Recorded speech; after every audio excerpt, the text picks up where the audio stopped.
A novidade é que nós temos uma identidade sonora, olha só que legal. Show de bola!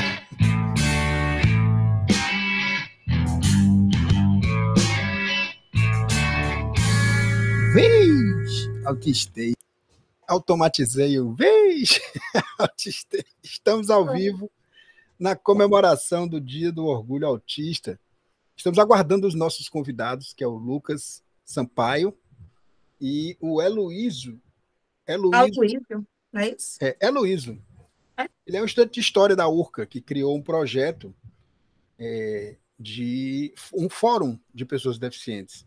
Eu vou até tocar uns áudios aqui, que é ele mesmo explicando esse fórum. Ele vai estar com a gente também durante a gravação desse episódio. Ele e o coordenador de políticas públicas para pessoas com deficiências do estado do Ceará, que é o nosso querido amigo Lucas Sampaio. Eu fiquei muito feliz com esse cargo do Lucas. Eu também. É um reconhecimento, né, do nosso celeiro de produção de ativistas na Casa da Esperança. Claro que isso não tira o mérito dele e o trabalho duro dele, obviamente, né? Não estamos aqui querendo assumir os louros da conquista do cara, mas que é gostoso a gente ter um espaço onde a gente se sente a gente mesmo, a gente consegue falar dos nossos problemas sem se sentir um ET, né? Eu acho que é basicamente o que a gente faz, né? Ali todo mundo é do mesmo sistema solar. E aí isso vai favorecendo que a gente sinta a vontade dentro da pele da gente, né? E isso faz com que a gente procure o que a gente quer fazer e faça o melhor que a gente puder. Exatamente. Bom, enquanto não chega ninguém, a gente começa. Vamos nos apresentar, então?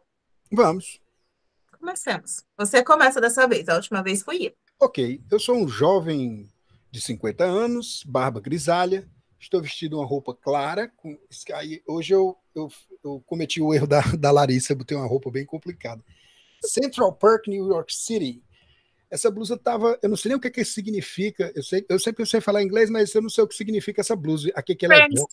Friends é um Tenho quase certeza que tem uma relação com Friends. Deve ter. Mas, de todo modo, eu não assisti o seriado, mas estava na promoção e eu comprei.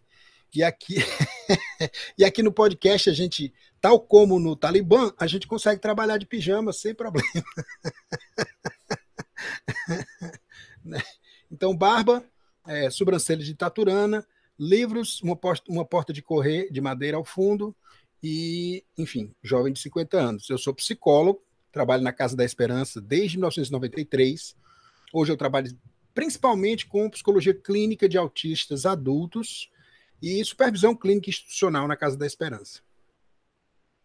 Então vamos lá. Hoje a gente está comemorando o Dia do Orgulho Autista. Amanhã é o Dia do Orgulho Autista. Então eu resolvi trazer para cá a minha apresentação mais autista. Tá bom? Então vamos lá. Eu sou Ana Karine Magalhães, primeira do meu nome, tá? Nascida na neurodiversidade, porque na minha família ninguém é normal. Eu sou a mãe da Mariana, sou uma senhorinha dos gatos em treinamento intensivo. E eu sou a rainha da ansiedade e da fobia social, embora muitas vezes não pareça, né? Porque às vezes eu sou muito boa de masking. Eu sou autista, sou artesã, sou mais um monte de coisa que eu nunca consigo mencionar, porque eu tenho uma impostora morando aqui na minha cabeça, no que eu chamo de Instituto Voz da Minha Cabeça. Oi, Lucas.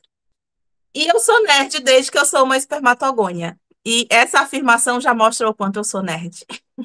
Eu sou uma mulher mestiça, né, de pele clara, tenho o cabelo escuro, castanho escuro, longo, liso, uso óculos, e hoje eu estou usando uma camiseta vermelha acho que isso aqui é uma renda, não sei dizer.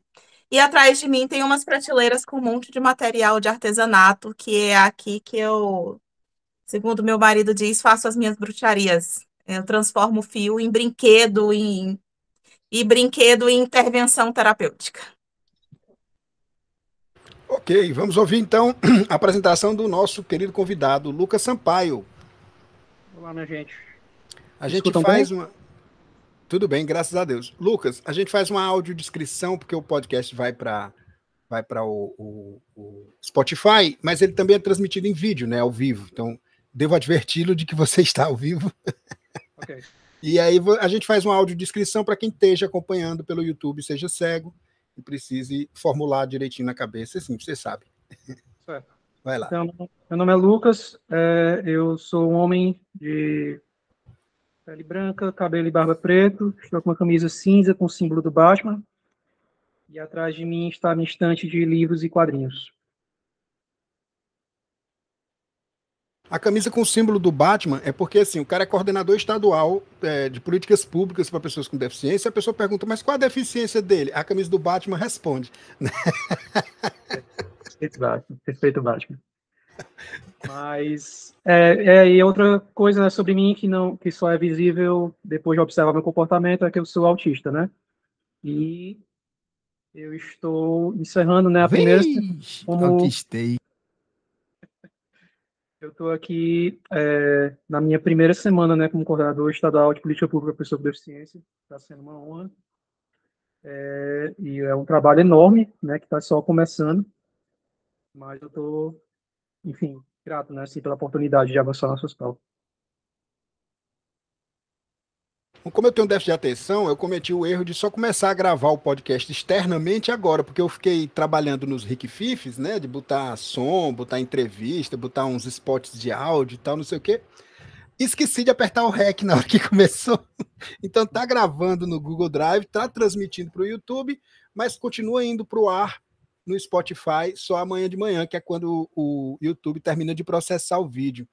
Né? Porque eu ia emendar, né, terminar o episódio e já jogar no Spotify, porque eu teria uma cópia local de áudio, mas eu só me lembrei de ligar o gravador quando o Karine, depois que a Karine começou a se apresentar, então vai ficar malhado o áudio, não vai dar certo. Cara, o Spotify vai perder a minha apresentação mais Não bonitinha. vai, porque eu só vou botar amanhã para incluir sua apresentação, não vou cortar. Não faz nenhum sentido cortar sua apresentação. Então, além do Lucas, nós temos um convidado especial e ele mandou um áudio para nós que eu queria tocar agora, para a gente ouvir um pouquinho sobre o projeto dele na URCA, né, que é um fórum para pessoas com deficiência, né, Lucas? Você tem mais informações para colocar como introdução a fala dele? Pronto, o Heloísio, né, um nome um pouco incomum. Né? O Heloísio é um autista do interior do Ceará e ele está começando na URCA. Ele não está criando, né, mas ele está participando ativamente no processo da criação desse fórum sobre neurodiversidade, né, que seria um fórum de estudantes na URCA para se organizar e pedir adaptações no ambiente universitário, né? Assim, autistas e deficientes em geral chegando no ensino superior é uma questão bem recente, né, que eu percebo algumas universidades correndo atrás dessa adaptação, né? Eu cito a UES, né, que já tem um núcleo de inclusão, né? Então, quando você se matricula na UES, dizendo que é deficiente, esse pessoal já é notificado, né, para entrar em contato com você e ver o que é que você vai precisar. E a UFC está com um laboratório de inclusão, né, que é mais na parte de pesquisa, né, mais no departamento de pedagogia. E tem na URCA um projeto sendo puxado por estudantes, né? Então a gente vê que essa é uma exigência que está começando a ser feita, né? As pessoas com deficiência têm direito, né, a atendimento à educação especializada no ensino fundamental e médio. Isso não era pensado muito no ensino superior até agora, mas aí com a evolução das terapias, com a evolução da luta, né, assim, com a onda de diagnósticos de pessoas de nível 1, né, que está acontecendo, a gente está vendo essa exigência de adaptação no ensino superior começar a acontecer. Está aí o Heloísio. Lucas, um tempo atrás, bom dia, Luísio, seja bem-vindo ao podcast. Vem! Autistei. Nós começamos esse projeto recentemente, né, do podcast. Vem! Autistei. E eu tenho déficit de atenção, meu nome é Alexandre, aqui em cima de você, pelo menos na disposição que está na minha tela, Karine, o Lucas aqui você já conhece, né? E quando você falou, Lucas, eu me lembrei do PAP da Unifor, que não é um projeto de universidade pública, mas é um projeto que funciona muito bem. Né? Eu tinha eu tinha dado um suporte para a Larissa num dia em que ela estava precisando fazer uma entrevista com uma pessoa estranha, que ela nunca tinha visto, e eu vi a acolhida que a professora Terezinha Joca deu para ela, que ela é responsável lá pelo setor de inclusão, que é o PAP, né, o Programa de Assistência, eu não sei qual é o outro P, mas enfim. Uma das coisas que eu falei nesse dia foi convidá-la também para a gente entrevistá-la aqui no podcast. Né? Eu acho que vai ser uma coisa muito interessante, porque ela é uma mulher com muitos anos de experiência em inclusão. Né? E ela tem uma coisa que ela disse que me marcou, que foi assim, ela não espera o aluno procurar ela. Quando ela olha e vê uma pessoa mais ou menos perdida, as pessoas que trabalham com ela já são treinadas para chegar e perguntar como é que está sendo, você chegou agora, você sabe onde é o seu lugar de estudo e tal, não sei o que, você quer apoio, a pessoa já inicia, porque muitas vezes uma pessoa autista tem dificuldade de iniciar a comunicação, e ela chega lá e fica travada, e ela já reconhece um pouco os sinais de shutdown e toma algumas iniciativas. Você quer conversar agora? Se não quiser, você me procura em tal bloco. E aí facilita isso, né? Beleza? Então vamos... Como? Só uma coisa. Pode falar. Eu acho interessante que no ensino fundamental e médio você é muito dirigido, né? Assim, os professores vão dizendo o que fazer, né? É bem direcionado. Frequentemente gente com autismo e TDA se lasca por causa disso. Chega na universidade e fica solto. Pronto, era isso que eu ia falar, né? A estrutura da universidade é um pouco solta, de um jeito que pode ser meio desnorteante, né? Eu também ia citar a época que eu trabalhava na Casa da Esperança, porque começaram a chegar, né, autistas nível 1, ou nível 2, assim, na universidade, e aí eu ia visitar universidades, né, e falar com a coordenação pedagógica e pedir adaptações. Eu fiz isso só 2 vezes. Uma foi na UES, e aí quando eu descobri esse núcleo, eu tenho medo de não ser núcleo, ser diretório, algum departamento específico da UES para pensar em inclusão. E aí também eu fui em universidade particular, que me recebeu bem, né, e nesses 2 casos as propostas foram bem recebidas. Então, é o que está começando, mas eu percebo algumas universidades bem receptivas às ideias, e é um serviço que eu improvisei na época, porque não existia, né? Você ia falar com coordenação pedagógica de curso superior, mas eu fui lá e fiz, e deu certo, né? Então, é algo que a gente tem que começar a pensar, sistematização desse tipo de serviço, né? Conversar adaptações com coordenação pedagógica. Então, vamos ouvir um pouco o Heloísio, né? Eu tô com os áudios dele aqui, mas como nós já estamos com ele presente, eu acho que não faz sentido nenhum tocar os áudios dele. Eu acho que a gente pode ouvi-lo, né? Pessoalmente, sobre esse projeto na URCA. Fala um pouco para nós como surgiu, qual o seu papel nesse projeto, como é que ele aconteceu, porque assim, nós estamos lembrando, né, que nós estamos celebrando o Dia do Orgulho Autista. E eu tenho uma fala, antes da gente entrar nesse bloco, eu tenho uma fala do Silvio Almeida, na parada LGBTQIA+, lá em São Paulo, que eu estava comentando com Karine antes da gente entrar no ar, que se tornou mainstream. Até certo ponto, o governador bolsonarista de São Paulo, ele ajudou a financiar a parada LGBTQIA+, porque dá dinheiro, porque atrai investimentos, porque é uma expressão da sociedade, é um lugar que as famílias vão, é um lugar que as pessoas levam seus filhos. É espetacular esse desenvolvimento, e é um desenvolvimento, o Dia do Orgulho Autista é inspirado nesse movimento extremamente bem sucedido das pessoas LGBTQIA+. Vamos ouvir o Heloísio. Heloísio Pereira, seja bem-vindo ao... Autistei. Eu tenho que fazer isso, desculpa.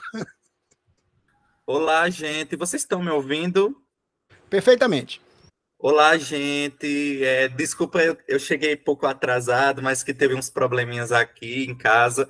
Mas, enfim, apresentar quem é minha pessoa. Meu nome é Heloísio Pereira Lourenço, eu sou de Farias Brito, Ceará. Moro numa comunidadezinha chamada Nova Betânia, um distrito. E desde pequeno, eu sou autista. Eu fui diagnosticado, eu acho, provavelmente tardiamente, acima de 7 anos, 7, 8 anos ou 9 anos de idade.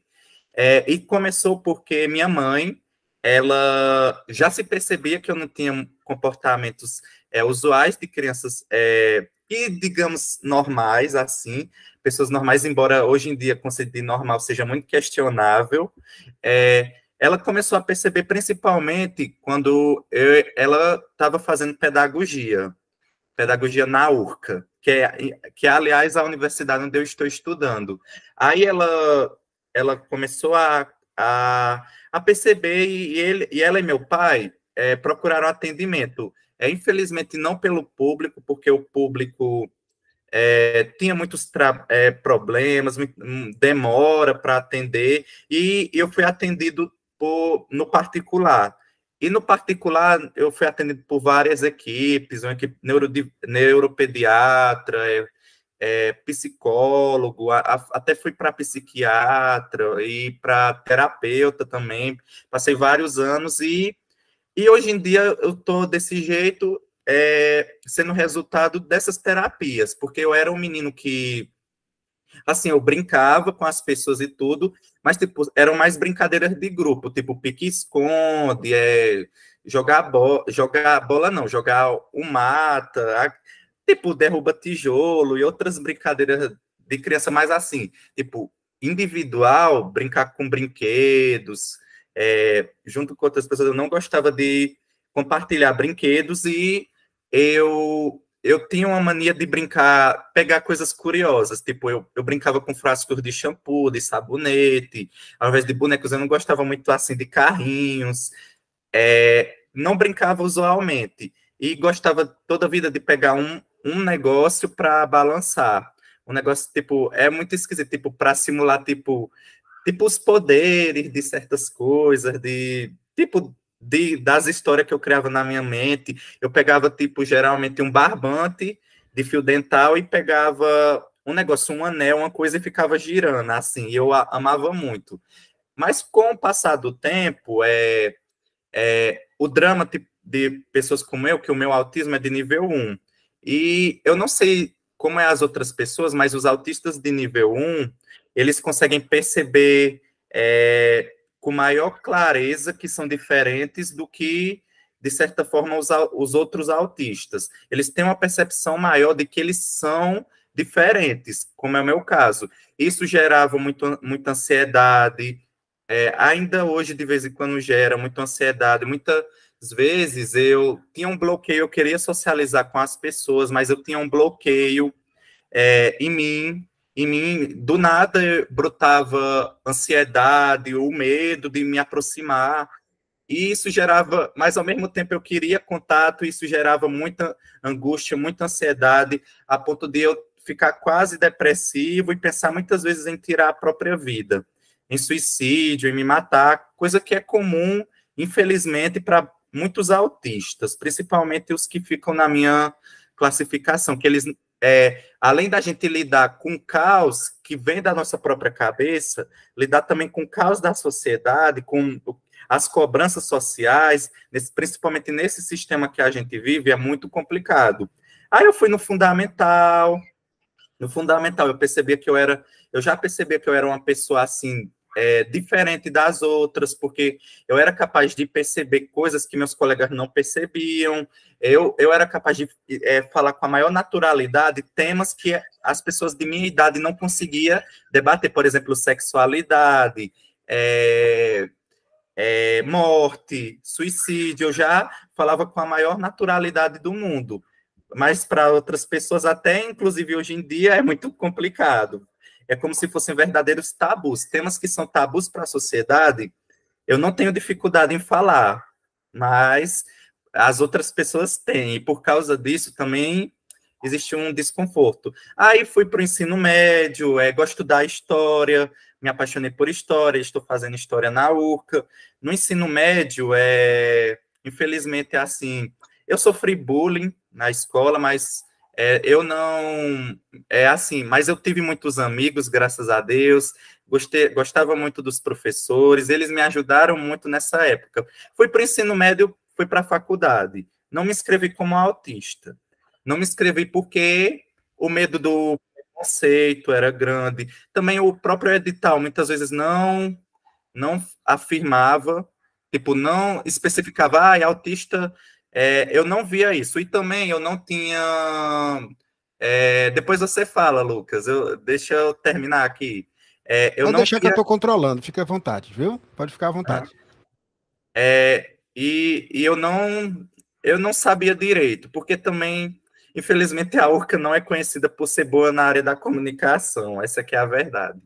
Aí fiz o vestibular, não me coloquei como autista, comecei a ter as minhas aulas, infelizmente, assim, meus colegas não me entendiam eu como eu era, meus hábitos, eles começaram a achar eu meio estranho, e, tipo assim, mas mesmo assim, com o tempo, eles já começaram a entender, tipo assim, nós tivemos nossas brigas, coisa que é normal em toda turma ter, e foi. E recentemente, eu acho que não está nem com 2 meses ainda, ou um mês direito, não sei, mas é muito recente. É um menino que foi, inclusive, meu colega de disciplina, ele é militante do movimento Correnteza, que é um movimento estudantil. E aí ele veio para mim, olha, Luiz, a gente está com a iniciativa de criar fóruns, espaços de debate na universidade para a gente refletir sobre como anda o andamento da nossa universidade. Por exemplo, fórum para as mulheres, para os negros e dos neurodivergentes. Teve um dia, ele disse que eu fui fazer uma fala, estava tendo umas confusão por causa de greve de professor e participação de alunos, e eu fui dar umas falas lá. Aí, esse meu colega, ele disse que gostou de minha fala e se perguntou se eu queria fazer parte desse fórum, queria ser um dos coordenadores. E eu disse, e prontamente eu aceitei, porque realmente eu vendo não só minha situação, mas a situação de meus colegas complicada. A URCA, ela tem sim instituições voltadas para o atendimento, temos o NIAP e o NUARC. O NIAP é um órgão de uma pró-reitoria, que eu me esqueci o nome, e o NUARC, ele é vinculado diretamente à reitoria da URCA. Mas qual é o problema? Esses núcleos não são de tipo, de atendimento mesmo, tipo psicológico mesmo. Eles são de apoio pedagógico. As pessoas que vão ser atendidas lá, elas não podem receber tratamento completo, não podem ser medicadas por esses profissionais, porque é contra a lei. Eles são encaminhados para os CAPs dos municípios. Mas está aí o problema. Os CAPs dos municípios, eles estão superlotados. E muitas vezes, esses meus colegas, eles não recebem atendimento psicológico. E somado a isso, tem a questão das provas, da ansiedade por causa das provas e das atividades. Tem professor que realmente é desumano, que não quer nem saber se o aluno está bem ou não, e muitas vezes fala coisas horríveis acerca do trabalho do colega, dos alunos, os alunos se matando, muitas vezes. Eu falo por minha experiência, eu me matava, eu fiquei um fim de semana inteiro da minha equipe, era um seminário, era só eu que tinha PowerPoint, que a professora só queria PowerPoint, e praticamente eu ficava o fim de semana inteiro, eu fiquei o fim de semana inteiro editando, e no final eu fiquei com uma dor de cabeça muito grande, eu fiquei quase doente. Isso é reflexo de todo um sistema que não adoece somente as pessoas neurodivergentes, mas também todas as pessoas, porque não é só eu, tipo, tem um amigo meu da geografia que veio até mim e disse assim, Luiz, eu não estou aguentando, eu vou fazer tratamento numa dessas faculdades particular, porque, cara, não está dando certo, é muita cobrança, muita coisa, não estou conseguindo lidar, fora os problemas da faculdade, o problema de casa. E, tipo, tem aluno que surta na sala de aula. Eu fiquei sabendo um tempo desses de um caso de um aluno que ele era autista, mas também tem outros transtornos, e o pai era policial, e ele tinha problemas de convivência com a sala e ficava ameaçando, dizendo que ia na casa pegar a arma do pai e atirar nos colegas. Fato esse que é preocupante. A gente precisa ver, ver o nosso corpo estudantil, ver a saúde do corpo estudantil e do corpo docente que estão adoecidos. Esse fórum... Coletivizar a dor, né? Para não sofrer sozinho.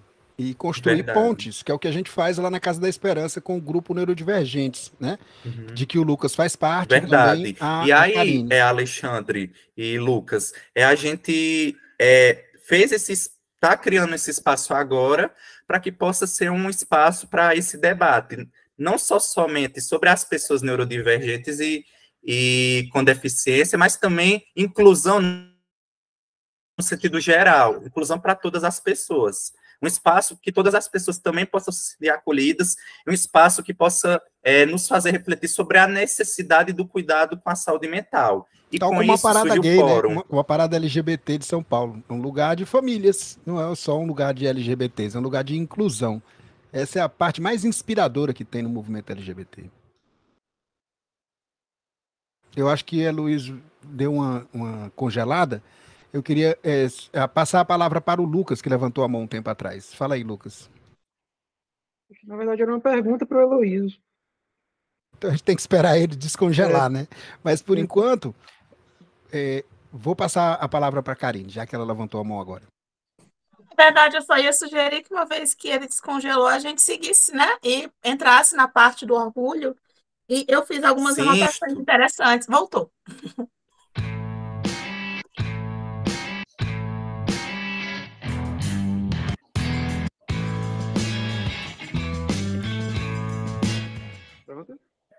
pronto, Eu apertei o botão eita. errado aqui, desculpa. Você está Não, se divertindo muito com esse brinquedo novo, Tô, Alexandre. pensando que eu tenho um déficit de atenção, entendeu? Aí eu me atrapalho um pouquinho com os meus 6 braços, sabe? Mas o Lucas tem uma pergunta para você, Heloísa. Fala aí, Lucas. Pronto, Luiz. É porque uma coisa que a gente tem em comum é a licenciatura em História, né? Eu me graduei em 2013.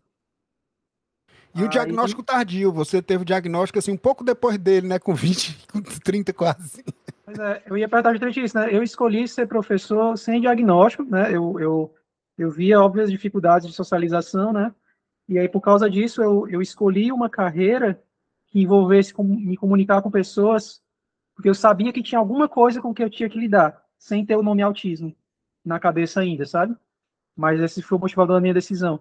Aí, eu queria perguntar para ti, né? Assim, como é que tu, já diagnosticado, como é que tu pensou essa decisão de trabalhar se comunicando, né? Algo que o senso comum diz que autistas evitariam.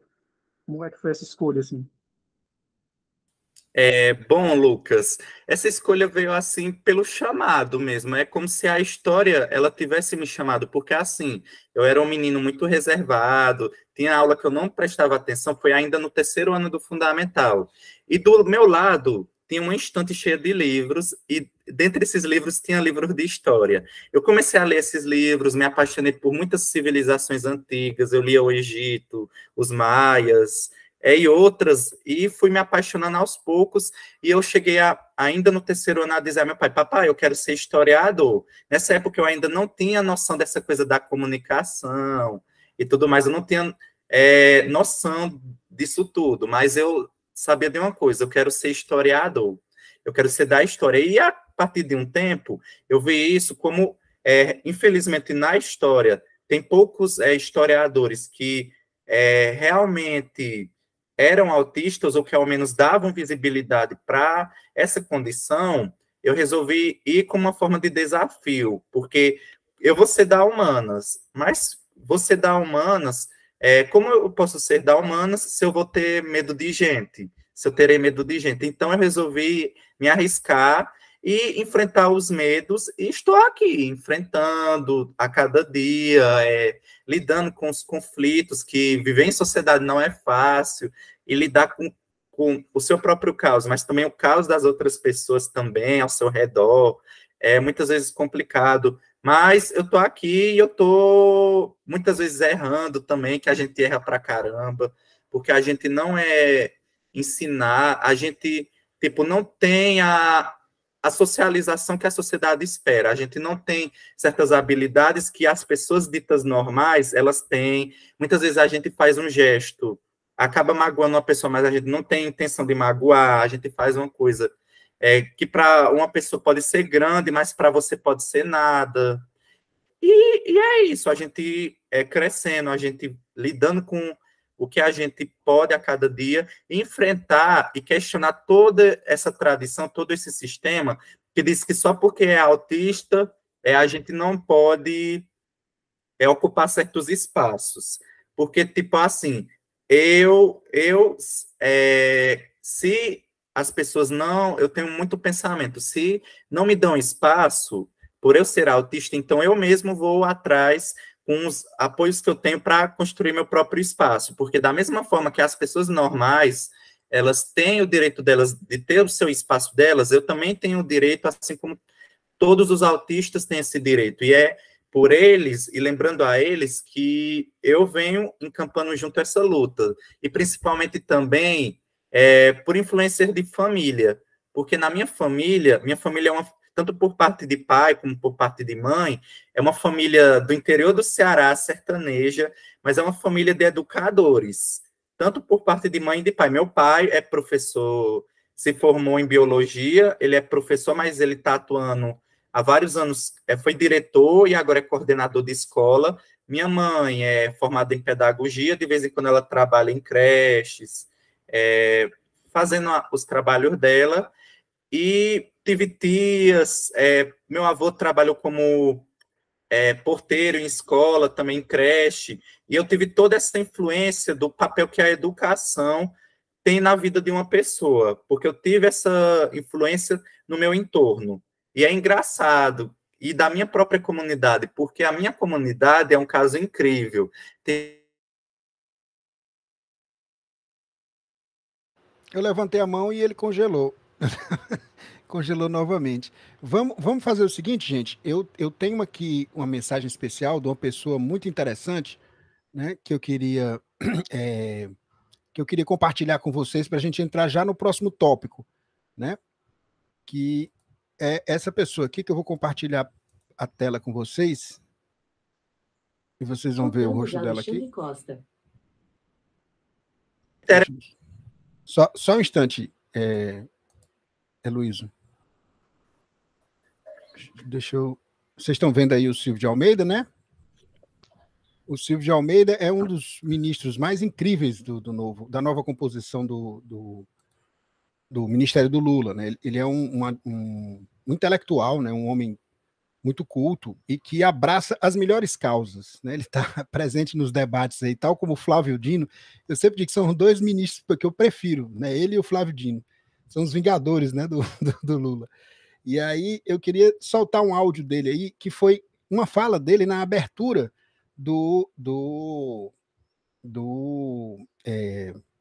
da parada LGBTQA lá de São Paulo, tá? Então, vamos ouvir o Silvio de Almeida.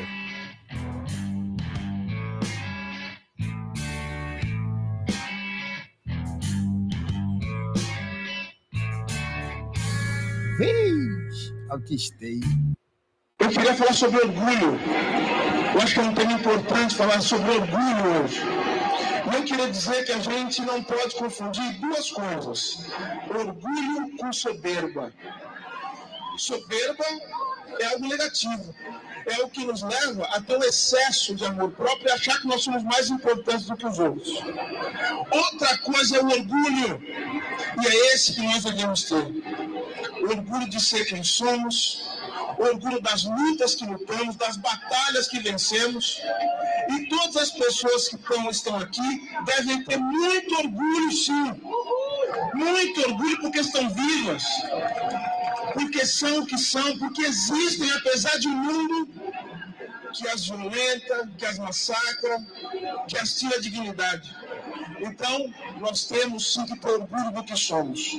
Vez, autistei. Muito legal, né?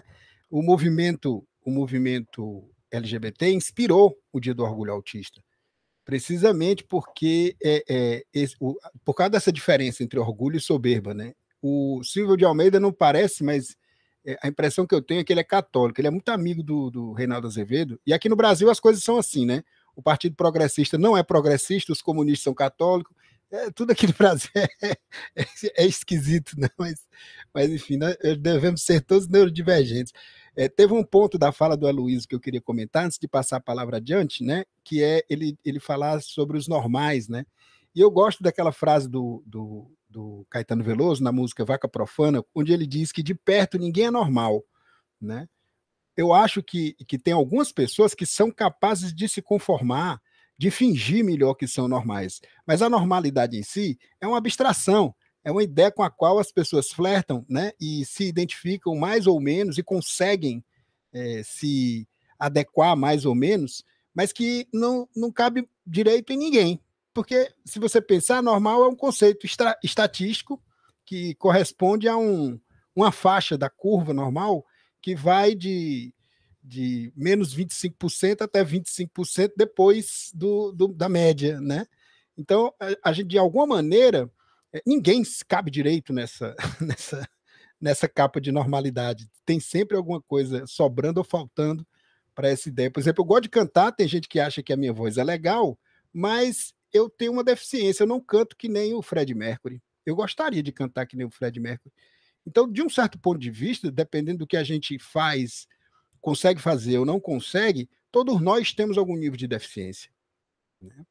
E só historiando aí, não sei se a Karine quer falar, Karine, sobre o Dia do Orgulho Autista, você queria introduzir o tema? Eu queria. Vocês estão me ouvindo bem? Deixa eu aproximar mais aqui as coisas de mim. Eu comecei a fazer anotações de umas coisas que eu achei muito interessantes na fala do Aloysio e linkavam muito com as coisas do Aloysio. É Luísio, desculpa. Eu tô com outra pessoa na cabeça, é um amigo nosso que chama Aloysio. E eu comecei a fazer algumas anotações, né, sobre a fala do Aloysio e linkava muito com o que a gente queria falar, principalmente em relação ao orgulho. E é interessante porque eu acabo sempre me perdendo toda vez que uma pessoa começa a falar e eu me identifico nessa fala. E toda vez que ele mencionava caos, eu lembro de uma fala aqui do Instituto Voz da Minha Cabeça, que toda vez que muda alguma coisa na minha vida, o meu cérebro mergulha no caos. E é E eu me muito lembro da minha difícil. mesa. Ele fala causa, eu lembro da minha mesa. É muito difícil para mim sair desse caos. E eu fiquei relativamente tocada quando ele falou sobre o caos, o nosso próprio caos e o das outras pessoas com que a gente precisa lidar sem ter habilidade, sem conseguir lidar muito bem para isso. Mas aí o nosso tema é orgulho autista. E é interessante como falar de orgulho na nossa sociedade, principalmente advinda de uma formação católica, é complicado, uma vez que o orgulho é um pecado capital, não é? E a gente é educado de certa forma. Eu também sou uma pessoa que foi educada dessa forma tradicional. Uma parte da minha família é aqui da Serra da Ibiapaba e outra do Sertão Central, de Quixadá.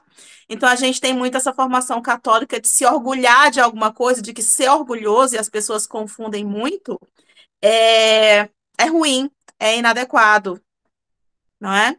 Que a gente não deve se orgulhar. E quando você entra nesse conceito, quando você entra nesse limbo, de certa forma, que é ser uma pessoa com deficiência, parece que as pessoas esperam que você tenha menos motivo ainda para se orgulhar, né? A gente entra, aí fica difícil, muitas vezes mais, exponencialmente mais, você falar sobre orgulho, você falar que tem orgulho de ser quem você é.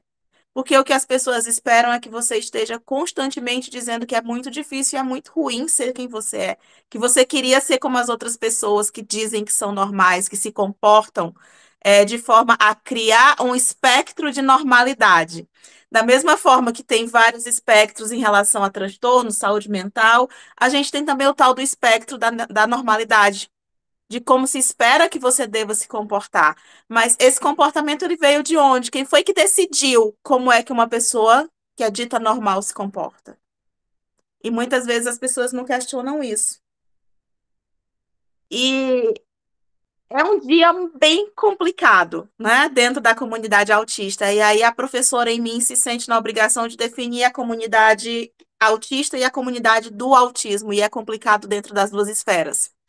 Porque dentro da comunidade do autismo a gente vai ter profissionais, principalmente, depois nessa esteira dos profissionais, historicamente até, inclusive nos Estados Unidos, na Inglaterra, e aqui a gente acompanha muito as tendências desses países anglófonos, né, desses países da língua inglesa, que são o hype, né, estabelecem a tendência, e aí E é a nessa língua que esteira a dos gente profissionais, consegue falar, né, também, além do né, português.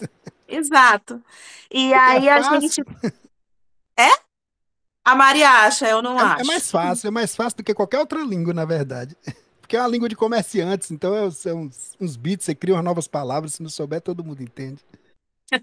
Então, assim, a gente tem os pais entrando nessa esteira dos profissionais. E aí, durante muito tempo, só pais falaram.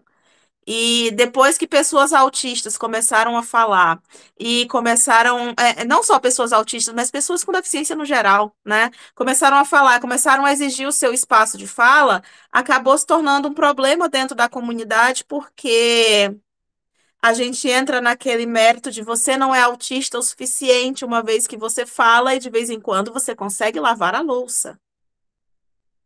E aí eu queria dizer que a questão de lavar a louça é uma homenagem para nossa amiga Celiane, que não pode estar aqui hoje, mas sempre que eu vou lavar a louça eu lembro da Celiane, porque eu tenho a mesma dificuldade. Eu lembro de 3 ou 4 pessoas que têm a mesma dificuldade, incluindo eu Pois é. mesmo. Então, a gente tem essa questão, é um dia polêmico, tá? E invejosos dirão que Ana Karine aprecia uma treta, talvez seja verdade, não nego e nem afirmo, talvez aconteça assim.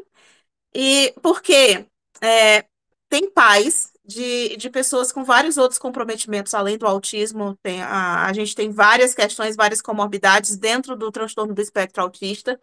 E aí esses pais, eles dizem que não existe motivo nenhum para se estar orgulhoso de ser autista. Até porque as pessoas que se dizem orgulhosas não são autistas o suficiente, e autista é o filho deles. E eu entendo e acolho até certo ponto a dor e a dificuldade dessas pessoas em lidar. E aí vem os profissionais, né, que a gente sabe que existe um mercado para o autismo. O autismo, para quem vende serviços para autismo, sejam eles eficazes ou não, é um mercado rentável. E esses profissionais, eles também querem uma fatia, né, desse espaço do orgulho autista. E aí os pais se posicionam, os profissionais se posicionam. E eu acho que é muito importante aqui nesse momento, e eu corro o risco de estar sendo pedante, da gente deixar bem claro que não é um dia para pais e profissionais. É um dia para pessoas autistas se sentirem orgulhosas ou mostrarem que estão orgulhosas de conseguir. A gente mostrar que a gente está orgulhoso de, apesar de todas as dificuldades, não pela gente ser quem é, mas pelo mundo ter sido desenhado, planejado e estruturado para não acolher quem nós somos, a gente se sente orgulhoso de conseguir estar aqui. A gente se sente orgulhoso muitas vezes de conseguir sair da cama. E não é só um dia para o orgulho autista. Eu costumo dizer para as pessoas, eu tenho uma menina autista de 10 anos, autista e TDAH, e eu estou sempre explicando para ela o quanto as diferenças, o quanto o autismo dela não é motivo para que ela se sinta inferior. Então, eu acho que outra coisa que eu queria muito falar é que todo dia é dia do orgulho autista. Todo dia é dia de dizer para uma pessoa autista que você se sente orgulhoso dela ter tentado. Não dela ter conseguido, mas dela ter tentado. Porque outra coisa que eu costumo dizer é que eu nunca vi o mundo como um lugar acolhedor. Porque sensorial e cognitivamente o mundo sempre foi muito assustador para mim, porque tinha regras que eu não conseguia entender, né? Então, acho que todo dia é dia da gente dizer para um autista: eu estou orgulhoso de você conseguir continuar tentando. Eu ouvi você falando dessas 3 turmas aí, né, de profissionais, de pais e de autistas, né? E eu me lembrei que a história do autismo, a Temple Grandin, ela divide a história do autismo em 3 etapas. Numa em que os profissionais tinham, vamos dizer assim, a primazia na definição e até mesmo, quer dizer, ainda tem, né, de certa maneira, de designação, você é autista, você não é, você é autista, você não é.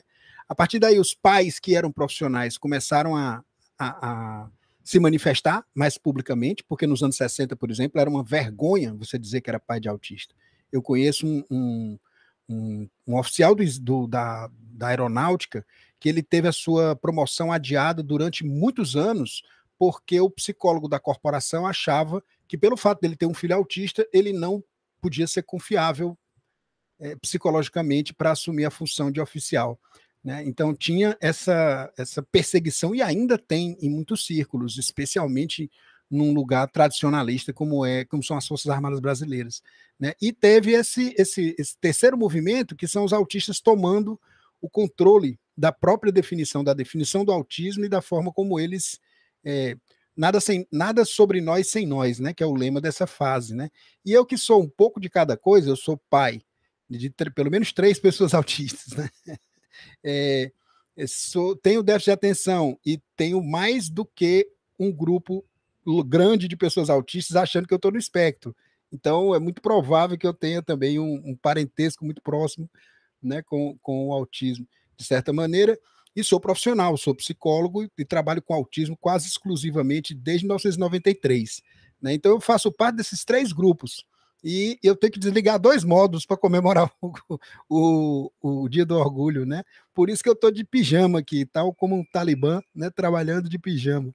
Tá certo? Então, deixa eu só dar uns fatos, né? O Dia do Orgulho Autismo foi criado num fórum online chamado Aspis for Freedom, no Reino Unido. Tá? E o objetivo era aumentar essa conscientização sobre o autismo e também promover a aceitação e inclusão das pessoas no espectro na sociedade em geral. E a data é 18 de junho por 2 motivos, né? Um foi o aniversário de uma das fundadoras do Aspis for Freedom, que é a Gareth Nelson, né? Ela era a mais jovem participante do fórum online. E nesse dia também eles publicaram a bandeira do movimento, que é inspirada nas cores do orgulho LGBT, que eu vou já botar na tela aí para vocês verem. Acho que Karine quer falar, né, Karine? Continuar, eu tomei a palavra de você inadvertidamente, ela continua. Você falou sobre a questão dos pais, e aí a gente teve todo aquele movimento dos anos 60 e parte dos 70 por conta da abordagem psicanalítica, né? E a gente teve aquele famigerado Dr. B, eu não gosto nem de falar o nome daquele homem. E a teoria das mães geladeira, em que as mães foram muito oprimidas por profissionais, inclusive, tinham profissionais que, quando as mães iam para o atendimento, existiam mães que elas não tinham autorização para ficar mais sozinhas com os filhos, né? Porque a teoria, a corrente na época era que os meninos tinham ficado autistas por culpa do comportamento das mães. E aí eu lembrei de uma fala recente de um desembargador, né, a respeito de que concurso para juiz, a pessoa que tem filho ou a pessoa que tem problema, que tem filhos com problema, ela não deveria fazer esse tipo de concurso, porque é um cargo de privilégio e é um cargo que não abarca esse tipo de situação. E eu lembrei de uma outra fala também, que eu vou Desembargador, né, que trazer. falou isso. Tu lembra Foi o o nome desse cara? desembargador. Eu vou Eu pesquisar lembrei de aqui. eu lembrei de uma outra fala também, e eu até queria pedir para você dar uma pesquisada aí para você trazer. Eu acho que ela está no Instagram da Vanessa Ziotti. A Vanessa é advogada, é uma mulher autista, né? Ela é mãe de trigêmeos autistas e ela está no gabinete da Andrea Werner, na Alesp. E a Vanessa foi numa audiência com o presidente da Unimed. Inclusive, a gente está falando de orgulho. Eu queria dizer que eu nunca senti tanto orgulho da Vanessa como quando ela fez aquela fala para o presidente da Unimed. Quando vocês virem a fala, vocês vão entender por quê. E ele falou que entendia que nós tínhamos problema, que, que devia ser muito difícil ter um filho com problema. E eu me perdi. Tá, as falas atuais. Quando você falou sobre pais de autista naquela época não serem confiáveis e em muitas esferas ainda não serem, é justamente sobre isso, sabe? Profissionalmente, a gente é questionado também, não importa a competência que a gente tenha. Porque uma pessoa que passa num concurso para ser juiz, ela estudou pra caramba. Lucas, você sacudiu a cabeça. Enfim. Eu lembrei de um juiz em particular que Ah, tá, não. Mas assim, eu não vou dizer que essa pessoa ela é humana, mas eu vou dizer que pelo menos ela passou um bom tempo estudando. E aí ela foi aprovada no concurso. E a competência da pessoa como juiz, ela acaba sendo comprometida porque, segundo a visão de alguém acima dele na hierarquia, ele tem um filho com problema, então ele não tem o direito de participar daquele concurso. Era sobre isso que eu queria pontuar. Eu coloquei aí a imagem do desembargador, né? Que a Defensoria Pública da União divulgou a nota de repúdio contra essas declarações. O desembargador se chama Raimundo Borgia e ele insinuou que juízes com filhos autistas não deveriam nem prestar concurso público. Daí você tira o quanto algumas instituições brasileiras ainda são arcaicas, capacitistas, muitas vezes racistas, muitas vezes têm preconceito de religião.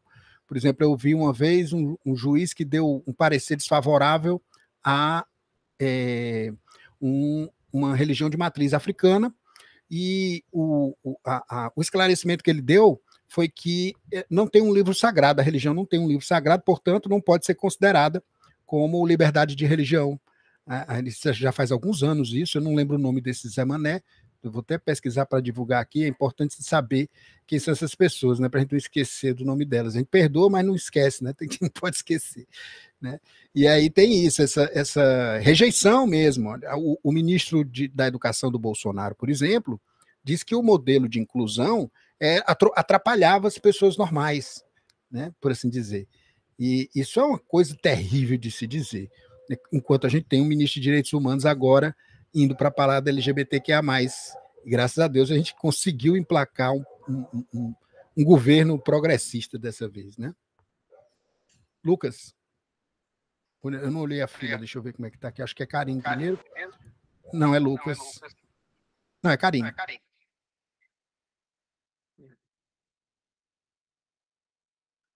Eu esqueci de baixar a mão, desculpa. Eu vou deixar os outros falarem. Sobre o Dia do Orgulho Autista, ontem eu estava numa audiência pública na Câmara dos Vereadores de Fortaleza, né, e tinha crianças autistas, né, assim, na plateia. Então, eu estava encerrando, né, a primeira semana de trabalho, tinha essas crianças, eu fiquei pensando se eu podia incentivar, né, assim, algum tipo de orgulho naquelas crianças, né, assim, então eu me permiti ser mais emocional na hora em que eu falei, né, eu dei toda a fala institucional necessária, né, e aí como um toque final na minha fala, eu tentei ser mais pessoal, né, assim, e eu disse, e acho que vou repetir aqui, que um orgulho que eu tenho é de um dia, quando eu era criança, eu não tinha diagnóstico, né, ainda, mas eu sabia que tinha algum descompasso, né, assim, com as outras pessoas, e foi um dia, assim, que eu estava bastante chateado, me sentindo distante, né, dos outros, e eu pensei, assim, comigo mesmo, eu que prometi para mim mesmo que eu ia provar que o meu jeito funciona, sabe? Então, sem saber que o meu jeito era um jeito autista, né? Mas hoje eu sei. Então, essa decisão, assim, teimosa, meio que faltou minha vida, sabe? Eu tentei ser professor, pensando em ser professor do meu jeito, e trabalhei com terapia, atendimento de educação especializado, né, do meu jeito, e agora eu estou entrando num serviço público, né, do meu jeito. Então, essa decisão daquela criança ali meio que pautou minha vida, né? E eu ainda tento isso, sabe? E eu acho que a luta das pessoas com deficiência, dos autistas, é provar que o nosso jeito funciona, né? Que o nosso jeito tem valor. Então, com menos de uma semana de trabalho, minha posição como coordenador meu que já foi atacada, né? Por gente que acha que eu não estou lá legitimamente, né? Que acha que eu não sou militante, né, o suficiente, mas do que as pessoas estão falando é que eu não sou militante de uma certa forma, né? Mas eu acredito que eu estou exercendo alguma militância fazendo as coisas do meu jeito, né? Sem falas longas necessariamente, sem chamar atenção em toda a oportunidade, mas escolhendo momentos, né, de me inserir, de me colocar com firmeza, né, é assim que eu ajo, né, e é assim que eu ganhei algum grau de respeito e ganhei algum grau de renome que levou a oferta da posição para mim, né. Então, eu tenho orgulho disso, sabe, de insistir no meu jeito, e eu acho que o orgulho autista é insistir no nosso jeito, né, não dançar essa música que a gente não escolheu, né? E tocar as coisas no nosso ritmo, assim, e mostrar que o resultado chega. Eu acho que é por aí. E essa história do. Tá tendo retorno? Muta aí, Júlio, ou Lucas. Pronto. Essa história de como participar, né? Tem pessoas que têm uma expectativa bem fixa do que é uma militância, do que é ativismo. Né? Se você, por exemplo, fizer uma parada do orgulho autista, como se faz uma parada do orgulho LGBT, vamos dizer, bem unificada, com todo mundo da cidade indo, ela se torna ruim para pessoas autistas, porque uma acumulação de gente num determinado local é pânico anunciado, né? Muitas pessoas ficam desordenadas, descoordenadas quando estão na presença de muitas outras pessoas, é muita coisa para processar, né? Então, o ativismo digital tem sido o campo mais preferido das pessoas autistas. Elas escrevem online, elas são influencers, como se fala, né? Elas falam nas redes sociais das suas dificuldades, elas criam fóruns, como é o caso do Heloísio, né? Elas criam grupos como lá o da Casa da Esperança, já está ficando grande demais, né? Tem muita gente envolvida, e às vezes é um pouco sufocante. Um dia as pessoas se reuniram lá na minha sala e parecia um ônibus lotado. Aí teve um que falou assim: agora eu sei porque que chamam isso aqui de coletivo, né? Porque parece transporte coletivo, que todo mundo junto aqui. No entanto, as pessoas vão, né? Porque existe um bom motivo para elas estarem ali. O Lucas é um pouco, vamos dizer assim, um orgulho para nós ele ter passado pela Casa da Esperança como funcionário e ele fazer parte do grupo Neurodivergentes. É um grande orgulho que a gente tenha essa pessoa na coordenação estadual das políticas públicas para pessoas com deficiência. Porque é uma trajetória de orgulho mesmo, de assumir quem você é, se conformar ao seu próprio ritmo, porque a gente precisa dançar a música que o nosso cérebro toca. Ninguém consegue ser bem sucedido, não nesse campo de ser um vencedor e tal, mas nesse campo de você fazer aquilo que você se propõe, né? Se você não dançar o ritmo que o seu cérebro toca, se você não dançar de acordo com o seu próprio ritmo, porque não é você que faz o seu ritmo, ele é definido nas estruturas mais automáticas do cérebro, lá pelo hipocampo, lá pelo sistema límbico, e você não tem o que fazer com relação a isso. Ou você vai no seu ritmo, ou você atropela seu ritmo, e você não vai para lugar nenhum, você fica só ali, girando em círculos, para poder se acalmar, né? Então é isso. Então, o orgulho autista não é aquela soberba de dizer, como eu sou, ou então aquela coisa do supremacismo ASP, né? Já ouviu falar nisso? Tem isso, né? Tem até isso. Acho que a Ana Karine quer falar um pouco sobre isso. Fala aí, Ana. A gente tem essa dificuldade e muitas vezes eu vejo essa questão da supremacia ASP, tá? Também como uma falta de inclusão, como uma falta de preparação das pessoas para lidar com pessoas autistas. Eu lembro que uma vez a gente fez a fala do episódio do monstro que eu fiz, em que eu mencionei que talvez eu tivesse pisado nos calos de algumas pessoas dos grupos que me convidaram a sair, não é? Mas que não era eu que tinha que cuidar disso. Talvez eu tivesse feito de forma não intencional, mas eram eles que precisavam resolver essa questão desses calos. E aí o Sávio me disse que talvez a minha fala podia ter soado de forma pedante. E aí eu vejo muito essa coisa da supremacia ASP, como as pessoas não saberem que às vezes a gente fala de uma forma que parece pedante. Porque a nossa voz tem um ritmo diferente, a gente tem uma entonação de voz diferente.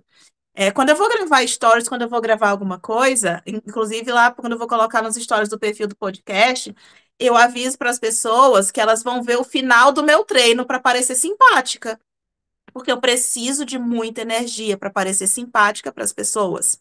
De outra forma, parece que eu estou falando de forma pedante. Mas aí, sobre a supremacia ASP e as questões do.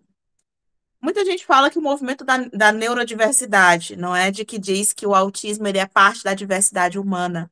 Ele não engloba autistas nos níveis mais, que tem níveis maiores de suporte, autistas do nível 3. E aí acaba que a gente caiu no movimento que foi chamado de supremacia ASP, que foi quando as pessoas que ainda eram diagnosticadas com a síndrome de Asperger, que não existe mais, agora tudo é transtorno do espectro autista, elas começaram a falar e ficou de uma forma que parecia que o movimento ASP ele estava tentando ignorar ou tentando se diferenciar, tentando parecer muito melhor do que o restante das pessoas autistas. Inclusive, a gente tem um problema ainda que muitas pessoas, né, muitas pessoas que antes eram diagnosticadas com a síndrome de Asperger, elas nem aceitam que são autistas, porque para elas realmente tem uma diferença muito grande. E elas também, de forma alguma, se posicionam ou aceitam que tenham algum tipo de deficiência. e eu esqueci de baixar a minha mão. Mas é que eu tô presa na fala do Lucas de não ser militante o suficiente. Eu tô com uma baita dificuldade de tirar isso da minha cabeça.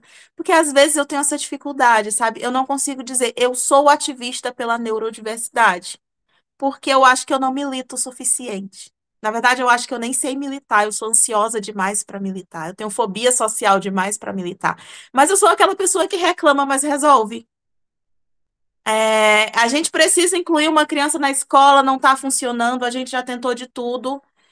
Eu vou chegar lá, eu vou olhar, eu vou estudar e eu vou dar sugestões, eu vou ajudar a elaborar estratégias que vão ajudar aquela criança a ficar lá. Então, para mim, a minha militância é mais prática, Lucas, sabe? E eu acho que você também é uma pessoa mais prática em relação a reclamar, mas resolver e não simplesmente ficar falando muito. Até porque a gente está sempre cansado e economizando energia, né?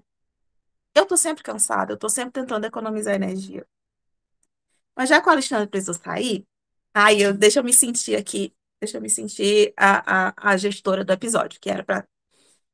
Eu queria muito perguntar para vocês se vocês se sentem orgulhosos de vocês mesmos. Se vocês conseguem reconhecer as vitórias de vocês depois de uma vida inteira, as pessoas apontando que você não conseguia se comportar como uma pessoa normal. Depois de uma vida inteira, as pessoas dizendo que você estava sendo inadequado, que você estava sendo pedante, que você estava falando sobre uma coisa que não tinha nada a ver, que você estava estragando a conversa. Isso acontece muito na vida da gente, acontece o tempo inteiro. E eu, como mãe, eu sou muito preocupada em que a minha filha saiba se orgulhar dela mesma, em que ela consiga se orgulhar, em que ela saiba que tem coisas que ela vai ter que desistir porque ela está ansiosa demais ou porque ela não consegue lidar. Mas tem algumas situações em que ela pode se orgulhar de ter tentado, como eu falei anteriormente. E eu queria muito perguntar isso para vocês, como é que vocês têm lidado com isso, com uma vida inteira, sendo, no caso do Heloísio, ele foi diagnosticado com 7 anos, eu e o Lucas foi bem mais tarde, foi depois dos 30, né, Lucas? Então, é uma vida inteira as pessoas apontando o quanto você está sendo inadequado. E, de certa forma, você acaba sendo treinado para ficar numa posição de inferioridade, para não se orgulhar de você ser quem é. E é uma tomada de perspectiva muito assustadora, de um momento para outro, você encontrar com pessoas que se orgulham. O meu orgulho autista, ele foi construído à medida que eu conheci pessoas autistas e que eu comecei a me importar com elas.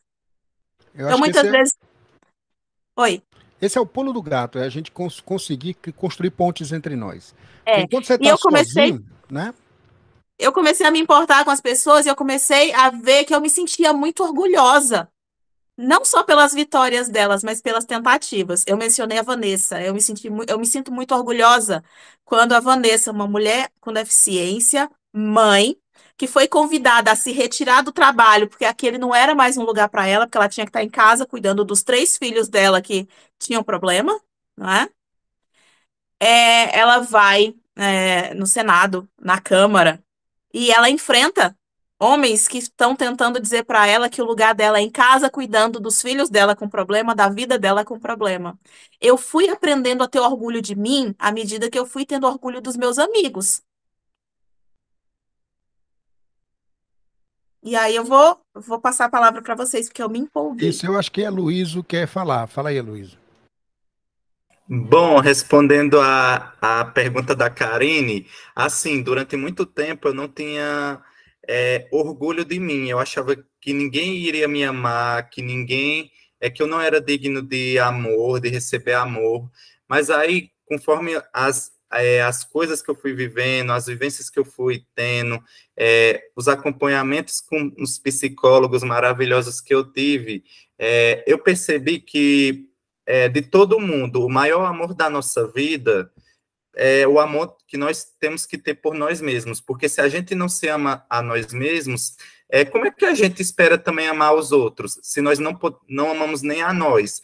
E, tipo, eu percebi que eu sou uma pessoa que incomoda muito, mas eu sou uma pessoa que incomoda muito porque eu não tenho máscaras, que eu não sei fingir que gosto de uma pessoa só para agradar ela, eu não adulo professores para pegar nota, eu Eu não preciso andar junto com pessoas para ter um valor, para me sentir acolhido. Quando eu fico sozinho, quando não tem ninguém para eu ficar, eu não reclamo, eu sei me dar bem comigo mesmo, eu sei me aceitar como eu sou, porque eu acho que tem uma coisa que também é marca da nossa sociedade, é a gente não se aceitar como a gente é, e a gente procurar, de todas as formas, ter companhia, muitas vezes, para ficar, para querer fugir do nosso próprio caos, querer fugir de quem nós realmente somos, de nossos problemas e de nossas angústias.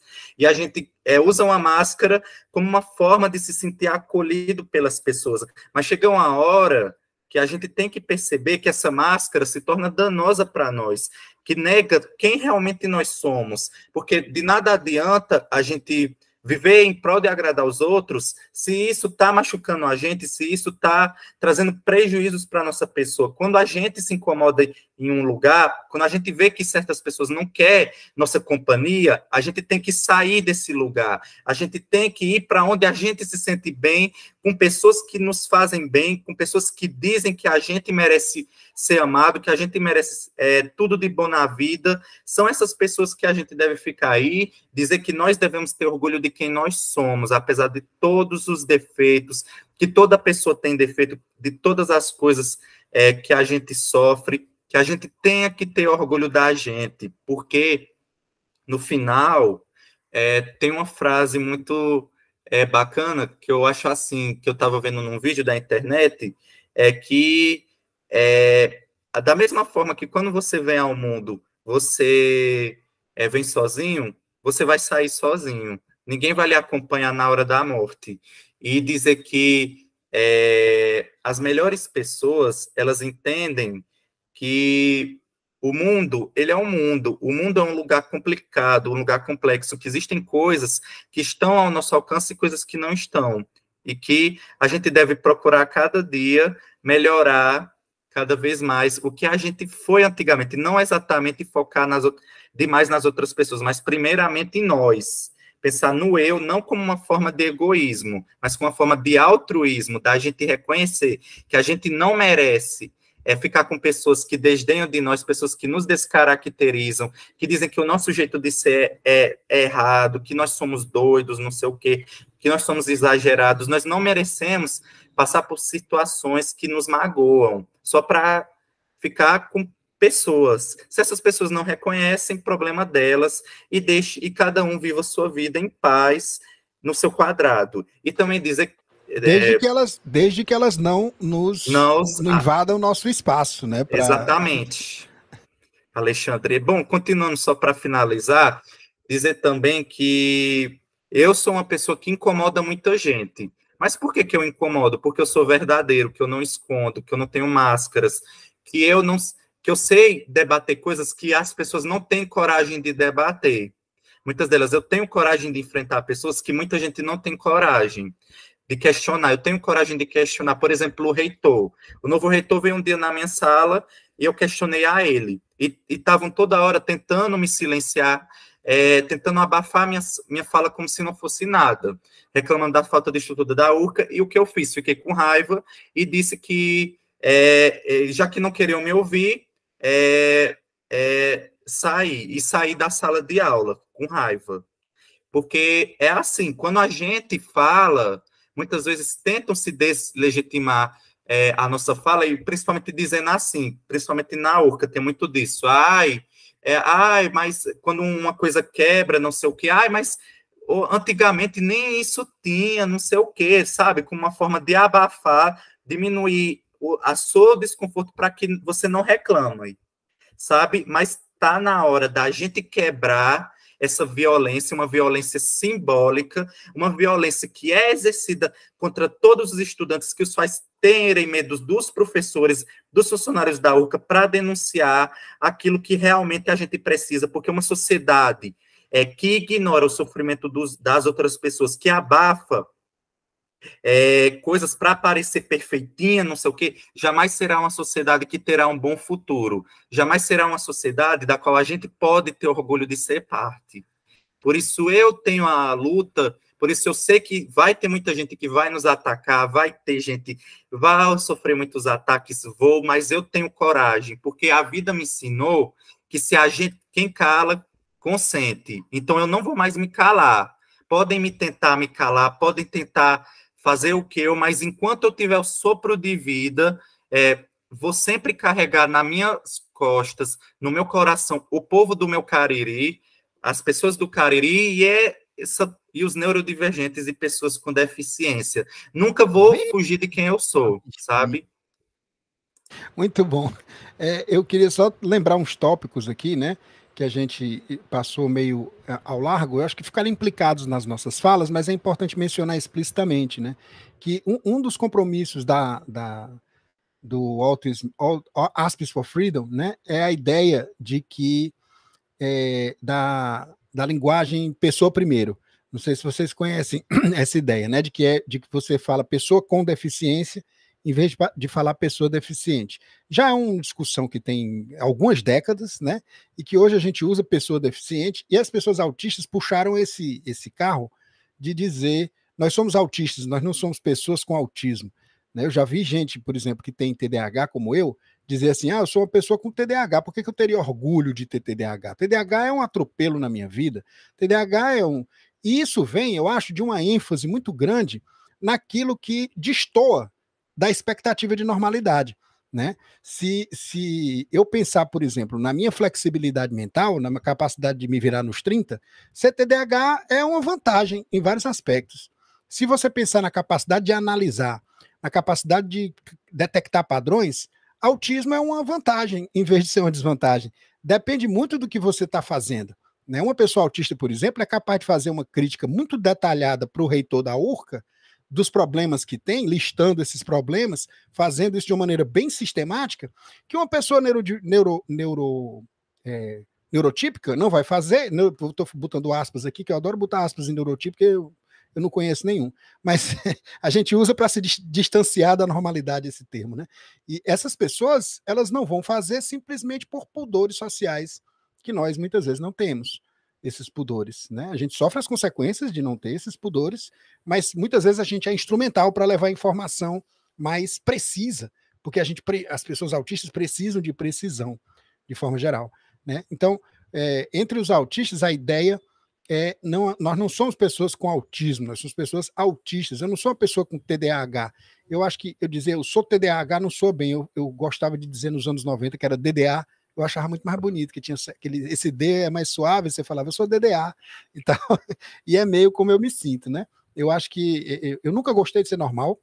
Teve uma pessoa que comentou num desses vídeos que eu estou postando aí no Instagram, né? Que ela perguntou: uma pessoa autista pode ser confundido com louco, com doido, sei lá? Ela botou essa pergunta, né? Aí eu falei, bom, doido para mim é elogio, né? Para a sociedade é xingamento. E para a psiquiatria não existe, né? Não tem esse diagnóstico.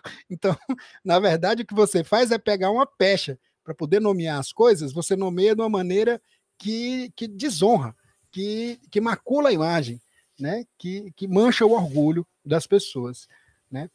Então é isso. Eu queria saber se vocês têm mais coisas para falar, algum evento para divulgar do Orgulho Autista, se o Lucas tem notícia de algum evento que está marcado, que as pessoas possam querer participar.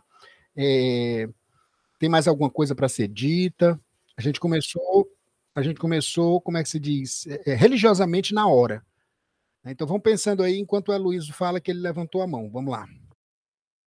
Bom, gente, querer dizer que muito obrigado por esse espaço que vocês estão nos dando aqui. Acho maravilhoso para que a gente possa ter uma maior participação da sociedade civil, porque não é só uma luta da universidade, não é só uma luta que começa conosco.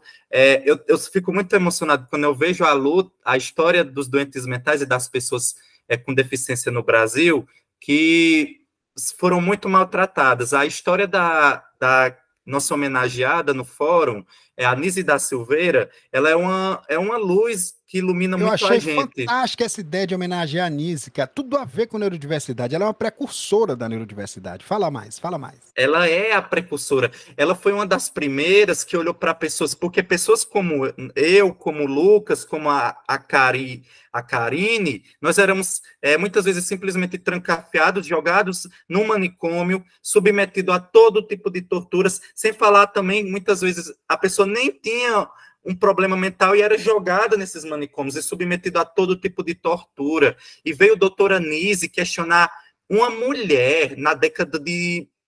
na metade do século XX, praticamente sozinha, questionar um monte de marmanjo, um monte de homem.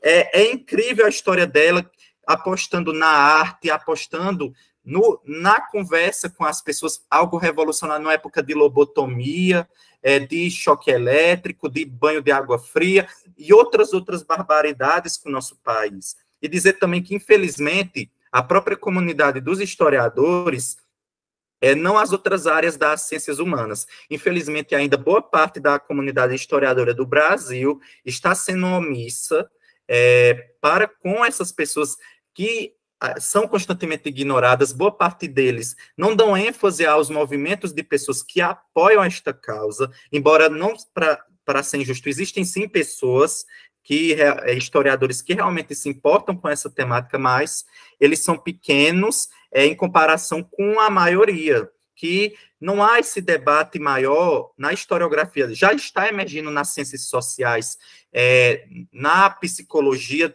principalmente, mas na história ainda a situação é muito triste em nosso país, porque não existem geralmente, eu mesmo pesquisei, teses, dissertações de mestrado, o próprio História, que é nacional, ele só tem uma dissertação voltada para a área da inclusão, e era de crianças autistas, voltada para a temática dos neurodivergentes. Então, a gente precisa, inclusive, eu, com a ajuda de alguns professores da URCA, a gente está elaborando um manifesto aos historiadores do Brasil para questionar esse descaso, que já foi há muito tempo, porque o fenômeno da deficiência e da neurodivergência, ele quebra muitas coisas, ele quebra classes, ele envolve várias classes, várias raças, religiões, culturas, é um fenômeno amplo que, se a gente se aprofundar, a gente vai perceber que muitas das nossas noções antigas, elas estavam enganadas. A gente vai ter um novo entendimento das coisas, da realidade. E dizer que esse tema é um tema que preocupa a todos nós, principalmente o nosso século, que é o século das doenças mentais, que pessoas invadem escolas, matando crianças, adolescentes. É por isso que também surge o fórum, porque eu não quero que a minha universidade ela vire uma Columbine da vida. Um aluno, uma pessoa entre lá com um surto, com uma arma e sai atirando em todo mundo. Deus é mais, Deus nos livre. Eu acho importante a gente ressaltar também, Heloísio, que isso não é só fruto de bullying ou da sociedade não entender pessoas, isso é fruto de uma arregimentação que eu acho sistemática, né, de uma certa extrema-direita que transforma, que cria mitos em torno de uma hipermasculinização da sociedade, de uma sabe, modelos que nem são antigos, eles são novos, na verdade. Eles se baseiam nos piores aspectos das culturas tradicionais e que, na maioria das vezes, eles nunca foram reais, mas eles são associados a uma época de ouro onde os homens eram que mandavam, as mulheres não mandavam nada, as mulheres eram todas submissas, e esse movimento masculinista, né, que às vezes captura... Reacionário, que às vezes captura mentes autistas também. Eu já atendi pessoas que eram autistas com diagnóstico e que foram capturados por esses movimentos e que tinham esse tipo de idealização de fazer massacre, de fazer para se vingar, entendeu? Então tem uma certa extrema-direita que está arregimentando as pessoas que se sentem fracassadas. E aí tem um sociólogo italiano, que é o Domenico De Masi, que ele inclusive mencionou diretamente o bolsonarismo, né, quando ele falou isso. e que coloca que essa situação é uma espécie de subproduto da cultura da vitória, da cultura do campeão, e que para ter um campeão você tem todos os outros como perdedores, né? Verdade. E aí esses perdedores, vamos dizer assim, que se consideram perdedores e fruto dessa cultura, eles terminam criando uma mitologia própria e se tornando agressores também. Deixa eu falar, é verdade. Isso mesmo, Alexandre. E é vocês entenderem também de como as coisas são tão cruéis na realidade, que realmente vão existir pessoas com deficiência, autistas, que vão ser contra nosso movimento, que vão tentar descaracterizar da mesma forma que existem negros racistas, que existem gays homofóbicos, mulheres misóginas. Existem esse tipo de pessoa porque isso está entranhado na nossa sociedade. Isso é estrutural. Isso é parte de quem nós somos, nós convivemos. Mas é isso. Mas a gente está aqui para questionar, para debater, para promover um debate, para que as coisas só no pau de briga não resolve para nada, não. A gente acabou de sair de 4 anos de um governo retrógrado, de um governo que tem um ministro da Educação que falava que pessoas com deficiência ou neurodivergentes atrapalhavam a sala de aula e que tinham que ser separadas mesmo.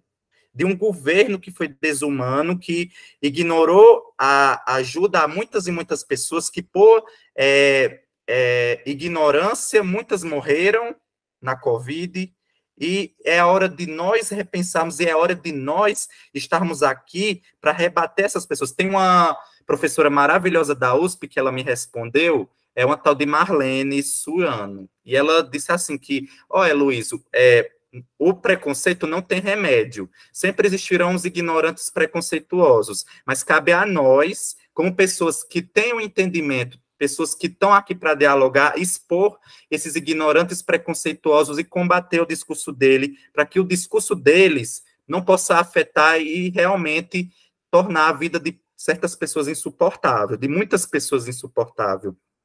E eu gosto muito de citar também o Karl Popper, um filósofo, não sei se ele é alemão, que ele falava muito da questão da tolerância, do paradoxo da tolerância. Uma sociedade que quer ser democrática não é uma sociedade que tolera tudo. A gente tem que tolerar o que é intolerável. E o que é intolerável? O capacitismo, o racismo, a homofobia, são coisas que... E a transfobia, a misoginia, outras e outras coisas que a gente não pode fazer ouvido de mercador e dizer que não vai. Mas tipo assim, também não discutir, quando você vê que tal pessoa não está aberta para você, então não insiste, deixa essa pessoa. Tem gente que é ignorante porque quer, tem gente que tem a ignorância, mas se arrepende do que tinha feito, mas realmente tem gente que é ignorante porque quer, porque tem internet, tem livro, tem um monte de coisa, e não vai porque não quer. Quer persistir na ignorância. Né? É ignorante, eu acho até que porque quer faz sentido assim num determinado âmbito, mas de certa maneira elas são capturadas pelas ideologias, né? E elas se tornam propagadoras de ideologias que são adoecedoras de pessoas. Uhum. O Karl Popper, na verdade, ele é austro-britânico, né? Uhum. E essa é a ideia do paradoxo da tolerância. Você não pode tolerar o intolerante, porque senão você cria uma circunstância em que ele pode destruir a cultura de tolerância. Se você abrir muito espaço para o intolerante, porque o que essas pessoas intolerantes, por exemplo, no bolsonarismo brasileiro, né? Elas fazem mais é reclamar da restrição da liberdade de expressão, né? Mas a gente não pode dar liberdade de expressão para quem quer destruir a liberdade de expressão dos outros. Porque se a gente fizer isso, a gente entra num paradoxo e a sociedade colapsa, que foi quase o que aconteceu com a sociedade brasileira, né? Eles quase deram um golpe, como nos moldes de 64 agora. A gente teve ontem notícias bem, como é que se diz, detalhadas, bombásticas, né? Articulando aquilo tudo, só que a sociedade mudou. Eu acho que ela mudou de um jeito que nós temos instituições que têm, por mais defeitos que elas têm, porque elas têm defeitos, elas são instituições que são fortes, entende? Não só a sociedade brasileira, a cultura ocidental, a cultura mundial de uma forma geral, porque hoje a gente tem, a internet nos transformou numa espécie de aldeia global, né? Cada vez mais. E a gente tem um pouco influência de tudo que é cultura. Por isso que a gente é autista, por exemplo, que é fissurado em cultura japonesa, né? um negócio do outro lado do planeta, mas que nos influencia, né? Muita gente se inspira nos modelos chineses, né? E de distribuição de renda e igualdade, apesar de ainda haver muito questionamento a respeito da liberdade política. Então, de toda maneira, nós estamos dialogando com outras culturas num ritmo e numa abrangência que nunca foi possível na história. Eu acho isso fabuloso. Eu acho que isso é o que freia esses movimentos extremistas, entende? Isso é o que diz para essas pessoas que estão se sentindo abandonadas, cara, você não está só. Se você tem uma deficiência, você não é um perdedor, você faz parte, né? Você tem o seu valor, você pode se orgulhar de quem você é, né? Então, essa é a essência do que a gente está tentando dizer aqui com o orgulho autista. Não tem nada a ver com privilégio, né? Não tem nada a ver com achar que é melhor que os outros, tem a ver com a gente ter orgulho de quem a gente é, de onde a gente chegou, se comparando com a gente mesmo alguns anos atrás, né? E de quem nós. E assim, do bem-estar que a gente consegue produzir na sociedade, para os outros, né? Porque a gente existe em função de um coletivo. Temos a nossa existência individual, ela é importantíssima, mas nós temos sempre essa interface entre a nossa existência individual, o nosso sofrimento e a nossa alegria individual, e a produção de alegria ou de sofrimento coletivo. Né? Nós temos essa dimensão dual. Ana, quer falar? Fala aí, Aninha. Eu queria ler os comentários do YouTube, porque hoje a gente tem Boa. comentários A e eu gente se vou empolgou lê-los. aqui e se esqueceu. Hoje a gente tem pessoas assistindo. A gente tá com. Eu vou dizer o número, tá? Porque uma vez que o podcast é atemporal, em algum momento a gente vai ter muitas pessoas nos assistindo e eu quero lembrar daquele tempo em que tudo era mato, não é? E os unicórnios neurodivergentes pastavam e a gente tinha pouca assistência. A gente tem 11 pessoas assistindo a transmissão agora, tá? Autistei. Queria dizer que na nossa primeira transmissão a gente tinha 6, uma era o Alexandre e outra era eu. A Daniele Rebouças está falando tops, merecido cargo. Eu não lembro qual era o tema, Daniele, mas obrigada. A Valdênia Moraes desejou bom dia pra É o gente. cargo Bom do dia. Lucas. É o cargo do Lucas. Lucas, parabéns, Lucas, de novo. Fiquei muito orgulhosa de você. Vamos tancar todas essas tretas. A Valdênia Moraes desejou bom dia. Aquele nosso fã, né? Vou dizer que é nosso fã. Não sou youtuber, nem pro player, nem streamer. Colocou os olhinhos, ele estava lá, chegou atrasado, mas chegou. Eu já fiz um expose dele no episódio Né? anterior. Se você quiser saber quem é esse cara, Tem que escute os assistir. outros episódios que você vai ouvir eu dizendo quem é ele. Olha, a Ele gente ficou trabalhado na COP. Semana passada não deu para acompanhar. O Sávio estava ouvindo a gente. Oi, a gente precisa dar uma dica cultural, tá? Para fazer o Sávio feliz. E nem precisava. Cortamos o ponto dele, mas vamos dar, né, uma dica cultural. Nem precisava ser autista para isso, é uma questão pedagógica. Acho que ele estava falando da questão da adaptação na universidade, né, das reivindicações. E ele disse que ficou perdidaço na primeira faculdade.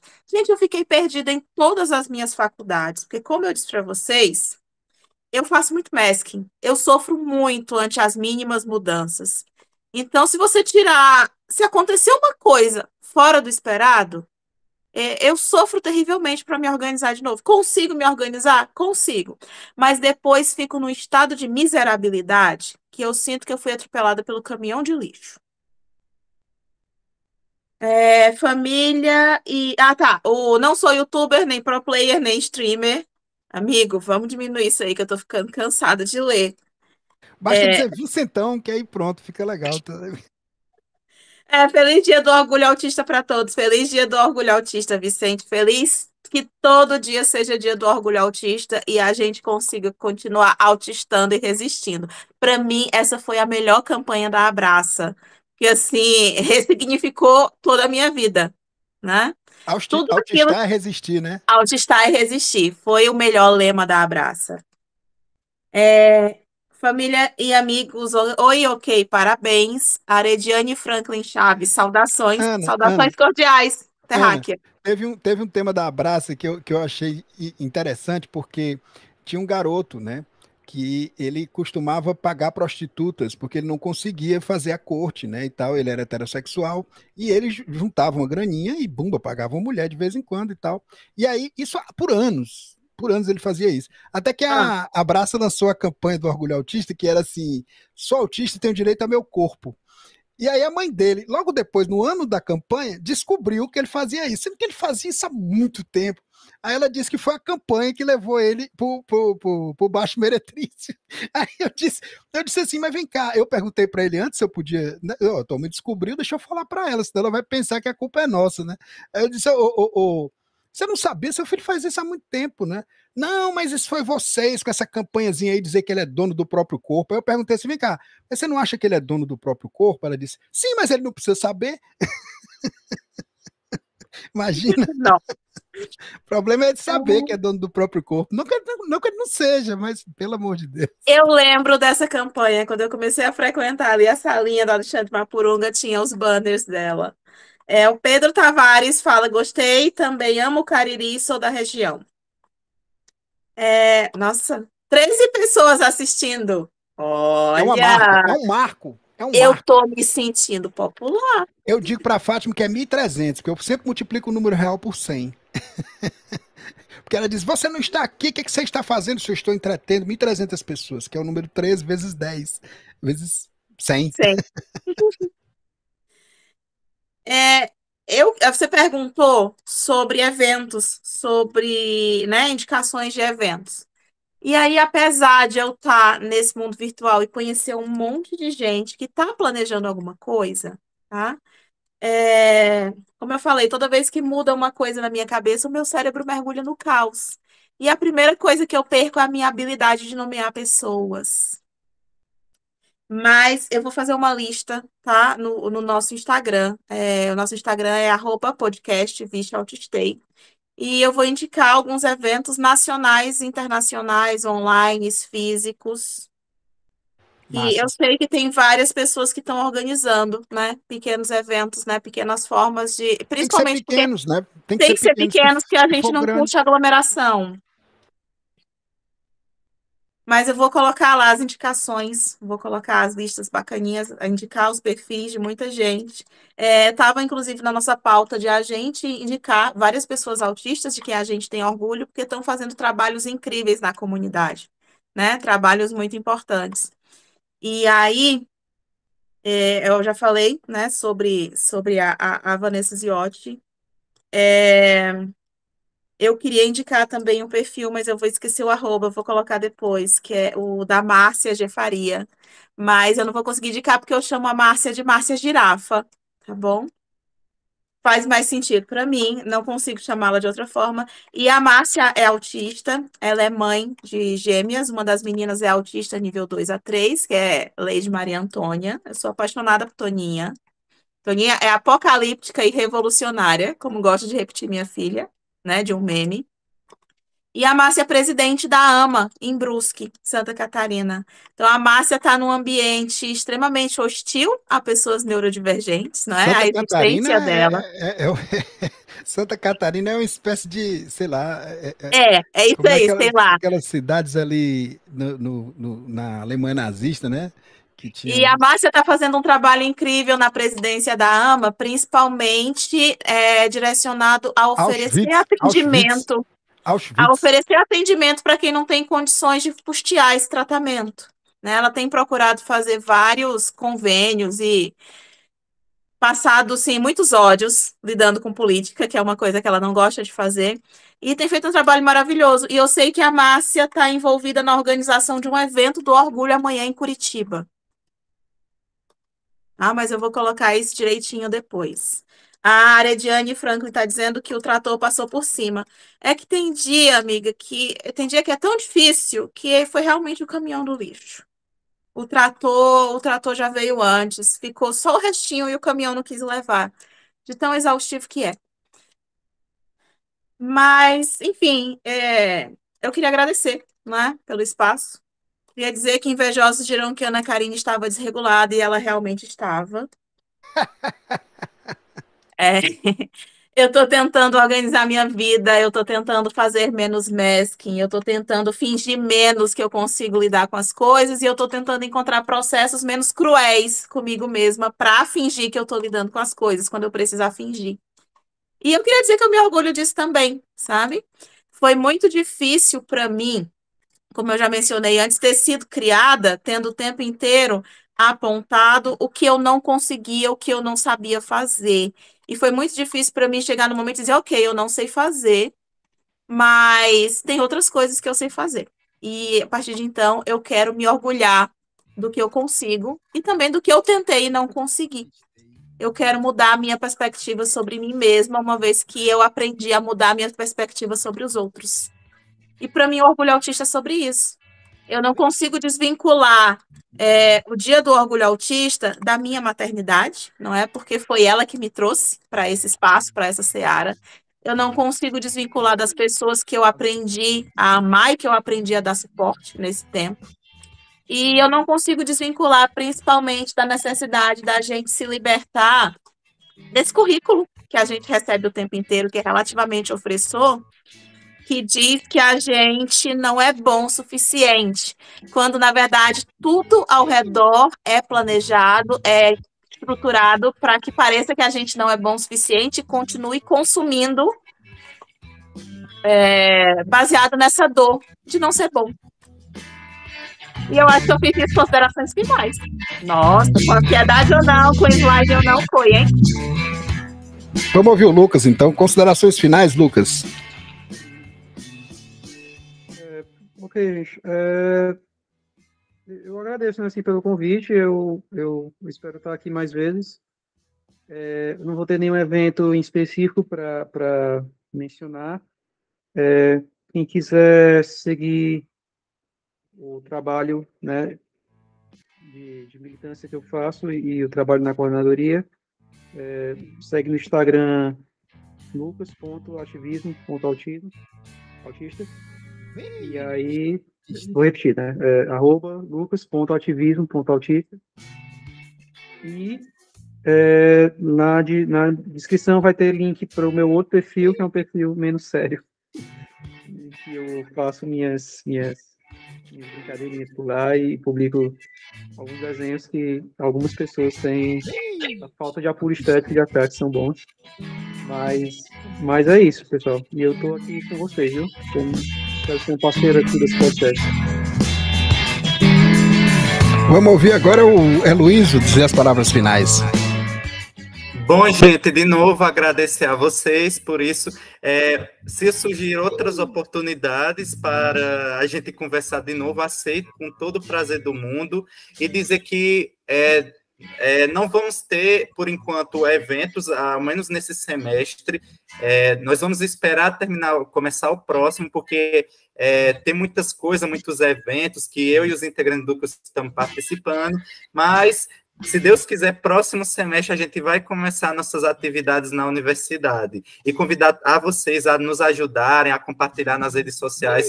O Instagram do Fórum Fórum Neurodivergente, tudo junto, Fórum Neurodivergente Urca, e o meu pessoal é Luizo 997, meu Instagram pessoal, para entrar em contato comigo, lá já tem meu e-mail pessoal, meu e-mail profissional, e é isso, gente, agradecer pelo espaço, e a gente se vê por aí. Muito obrigado, viu? Beijos de luz. E o meu Instagram é Alexandre Costa, né? instagram.com/Alexandre Costa. E o YouTube é esse aí que vocês estão... A gente começou no meu, porque o meu já tinha mais tração, e tem até uma boa notícia que o YouTube diminuiu os requerimentos para monetizar um canal, pelo menos para você ter membros, por exemplo. Então, quando chegar em 500, e eu já tenho 400, e lá vai pedrada, quando chegar em 500 participantes, a gente já pode ligar o Seja Membro. Peraí, eu vou ter que te interromper. Quando tiver 500 o quê? Inscritos? Quando tiver 500 inscritos e 1000 eu tenho horas... 535. Ah, então pronto, então vai dar certo. Porque parece que a partir de 500, e assim, a partir do meio do mês de junho, porque eles estavam, eu vi um release lá que eles lançaram, né, de que agora você pode ligar a monetização antes, um pouco antes, e com esse intuito, né, de você criar esse espaço para quem quiser ajudar o canal diretamente, ser membro, né, geralmente quem tem YouTube Premium, que quer dar aquela gorjeta, aquele cafezinho para a gente ir bancando esses brinquedinhos, né, que eu uso para fazer, que eu uso para botar as vírgulas do podcast. E aí eu queria que a gente hoje encerrasse com o encerramento que eu criei, né? Que eu estou trabalhando aqui na identidade sonora do podcast, né? E aí tem um encerramentozinho que eu queria botar para vocês ouvirem agora, que aí a gente encerra a live quando o encerramento terminar. Vamos lá?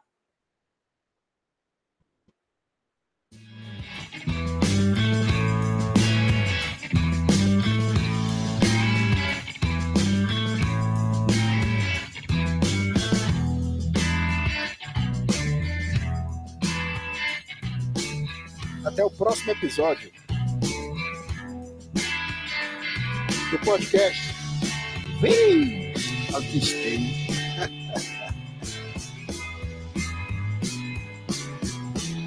Vem, autistei.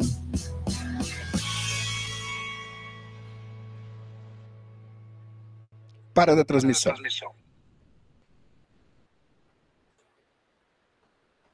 Tchau, gente.